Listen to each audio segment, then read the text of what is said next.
Folks, we're at CES and we got the tornado scientist going on right here.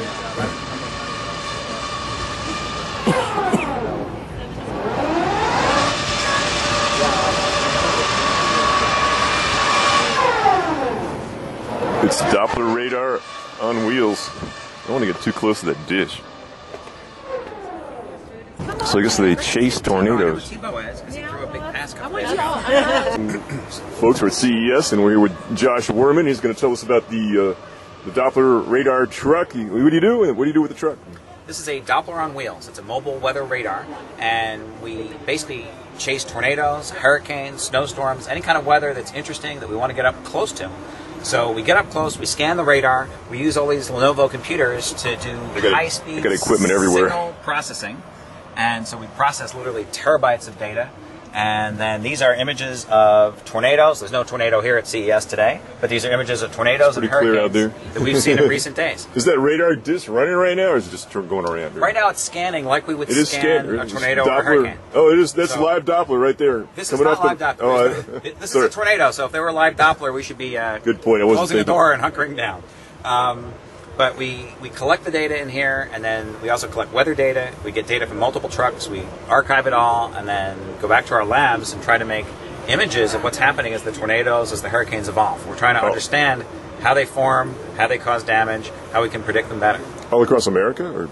We do projects all across America. We have put these trucks on boats and going over to Europe a couple times, up to Alaska. Do you have tornadoes in Europe? No, we're not studying tornadoes. We're studying there. We were studying the formation of these thunderstorms, which were causing some bad floods. Sure, sure. And up in Alaska, we were studying extreme air traffic tribunals near Juneau. Did you ever put it on a ship to track water spouts or something like that? We have had them in the Florida Keys looking at water spouts. If you put this on a boat, the problem is it kind of bounces back and forth. Oh, yeah, but it's tough to track. There are radars that are put on boats, but you're kind of limited by where you can go with the boat, and you certainly wouldn't want to go into a big tornado or a hurricane with the boat. Got it. So you're out there tracking these live yourself? Or? Yeah, I've been in 170 tornadoes, a dozen hurricanes. So they never got you? Well, we've been hit a couple times, but the truck is pretty tough. It's heavy, it's got a lot of armor. The one I usually ride in is the sister truck of this, which is even more armored. Oh, lucky you.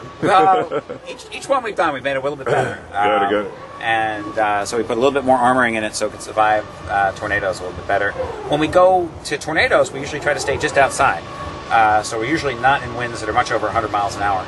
But when we go in a hurricane, we basically get in front of the hurricane and let the worst part of the hurricane pass over us. Yeah. So we're in quite high winds. We're in those winds for hours, and there's no rescue. So we have to make sure we are safe, secure, above the water line, and not where we're going to have big objects hitting us during the hurricane. Got it.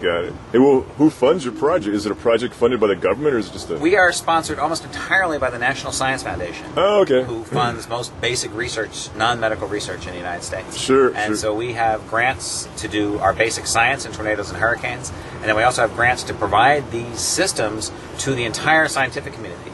So if other scientists who are experts in snow or air traffic turbulence or the formation of clouds or any other kind of study like that, flooding, we take these trucks out for the National Science Foundation to support those studies. All right. Well, this was Josh Wurman telling us about his Tornado Chaser truck, and thanks, Josh. Sure. Great talking to you. Appreciate it.